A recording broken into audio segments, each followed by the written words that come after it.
So, what if I told you that the most profound lessons for leadership, for real, authentic connection, you didn't learn them in a boardroom or a seminar, you learned them on the playground? That's the powerful and frankly shockingly simple idea we're diving into today, a blueprint for success we all knew as kids, and then somehow we just forgot. I mean, really think about it. We spend so much time and money on leadership courses and team-building retreats trying to relearn things we mastered by the time we were 10. Trust, accountability, genuine connection. We learned all that stuff organically, no manuals, no referees, just by playing the game. This isn't just about feeling nostalgic. It's about uncovering a set of rules that actually really worked. And this quote, this just gets right to the heart of it. A meritocracy of the playground. What does that even mean? Well, it means your value wasn't based on your title or how well you could talk a big game. It was based on whether you could actually play, if you were fair, if you'd pass the ball. We didn't outgrow these rules. We just abandoned a system that was brutally honest and incredibly effective. Now, this is a critical shift in how we look at things. The playground wasn't just a practice run for life, it was life, just in its rawest, most honest form. If you were a ball hog, guess what? You didn't get passed to. If you cheated, you weren't picked for the team. See, actions had immediate consequences, and your reputation was absolutely everything. It was a perfect, self-correcting system. So what made that environment so effective? Well, in this next section, we're going to look at the playground for what it really was. Our very first laboratory for human connection. The place where we figured out the fundamentals of merit and true accountability. Just look at this slide. This is where things went sideways. On the playground, the score was always known. Merit was right there for everyone to see. You either made the shot or you didn't. Simple. But now look at the adult world. We've replaced clear scores with signaling. Appearing busy, using all the right buzzwords. We've traded real substance for a good performance, and somewhere along the way, we lost that connection to real results, and to each other. And that's why calling it a connection laboratory is so perfect. It taught us the fundamental physics of trust. It's not given, it's earned. Your reputation was built on one thing and one thing only: your actions matching your words, consistently over time.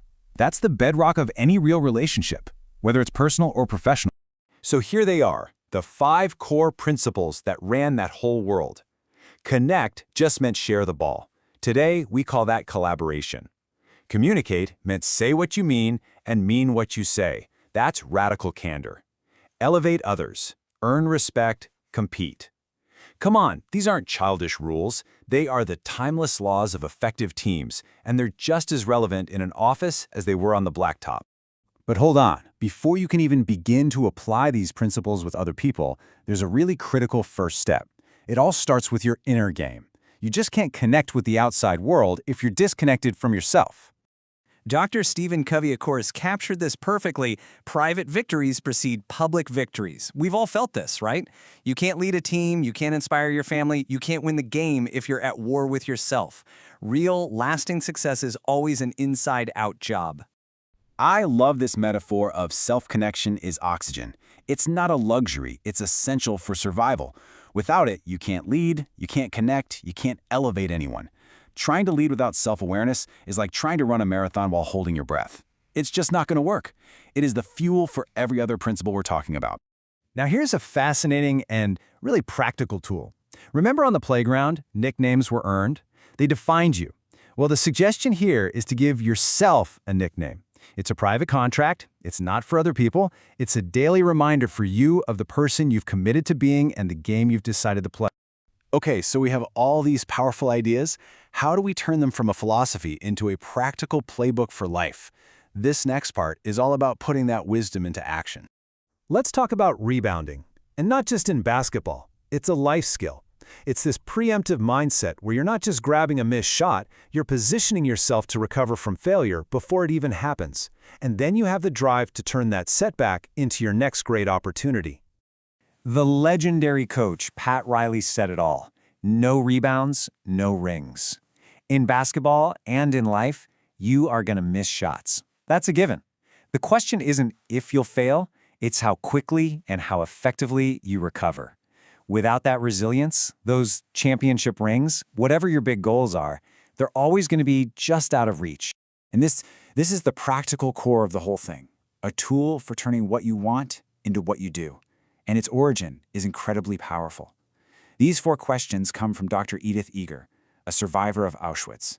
And when you think about that, If this framework can provide clarity in the face of unimaginable horror, just imagine what it can do for the challenges that we face every day.